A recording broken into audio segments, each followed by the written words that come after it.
Move up! Keep firing! Watch the left side! Arsenal Archive. Before it was ever fired in combat, before it echoed across battlefields and carved its place into history, it existed as nothing more than an idea, a response to a growing problem that no army had fully solved. War was changing, and with it, the demands placed on weapons.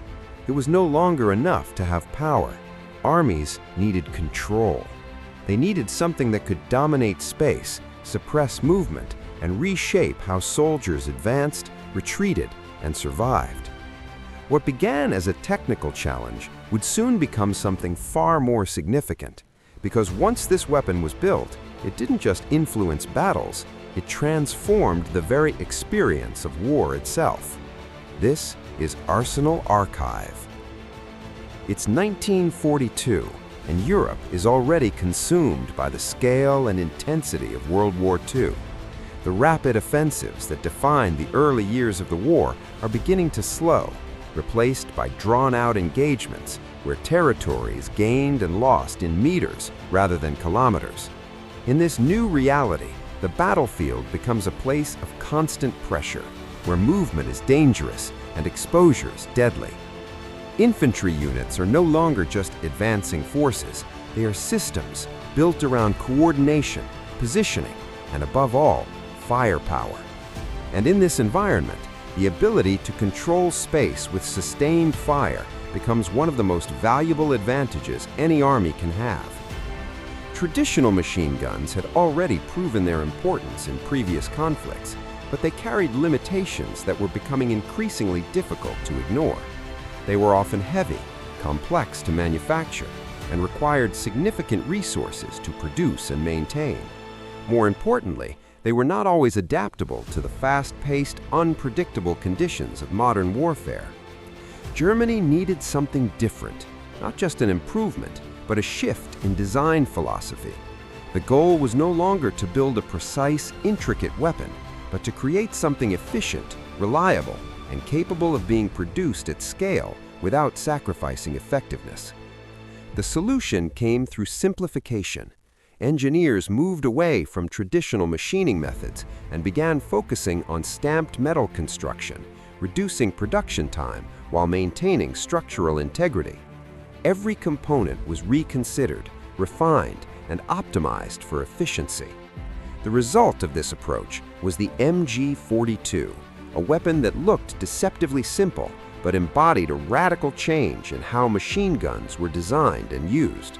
It wasn't built to be elegant, it was built to work, to be produced quickly, and to perform under the relentless conditions of war.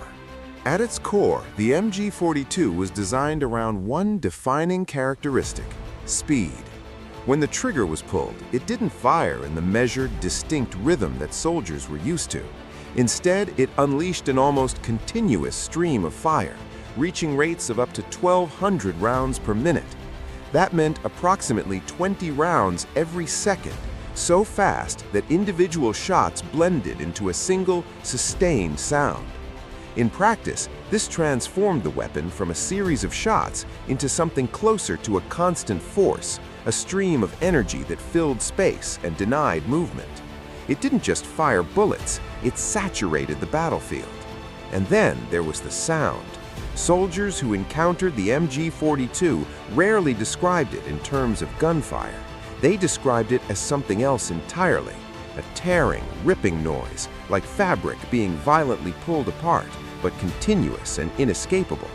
It was a sound that traveled across the battlefield before the weapon itself was even seen, and once recognized, it carried immediate meaning. You were not just under fire, you were in the presence of a weapon designed to overwhelm. The MG42 didn't just engage targets, it announced control, and that psychological effect spread faster than any bullet it fired.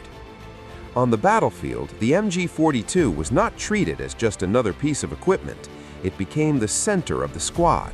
Tactics evolved around it. Soldiers moved to support it, protect it, and keep it supplied with ammunition. Its positioning dictated movement, both for those who operated it and those who faced it. Open terrain became a liability.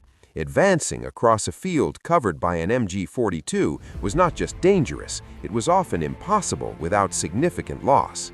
In many situations, the weapon didn't need to eliminate every target. It only needed to deny the enemy the ability to move, effectively reshaping the battlefield through suppression alone. But the true power of the MG-42 extended beyond its physical capabilities. Its psychological impact was profound.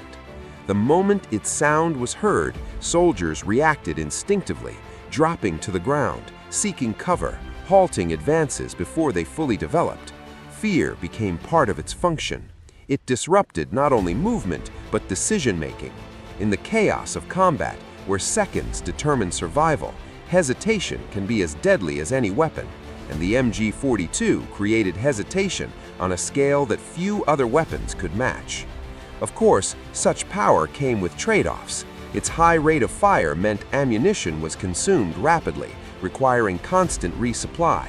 The intense heat generated during sustained firing demanded frequent barrel changes, forcing crews to operate with precision and coordination under pressure.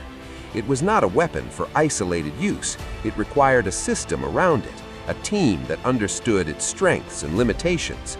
But when used correctly, those limitations became manageable, and its advantages remained overwhelming.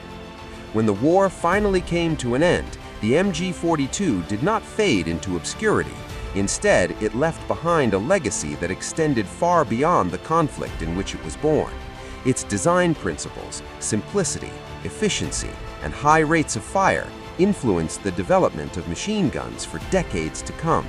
Many modern weapons still carry elements of its design, a testament to how effective its concept truly was.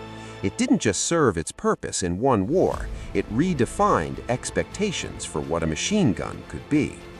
In the end, the MG-42 was never just about firepower, it was about control, the ability to shape the battlefield before the enemy could act, to dominate space, and to influence decisions through both force and fear. It changed how soldiers moved, how they fought, and how they experienced combat itself. And once it was introduced, the nature of infantry warfare shifted in ways that would never fully return to what it once was. This was not just a weapon of its time. This was the machine gun that changed war forever. Arsenal Archive.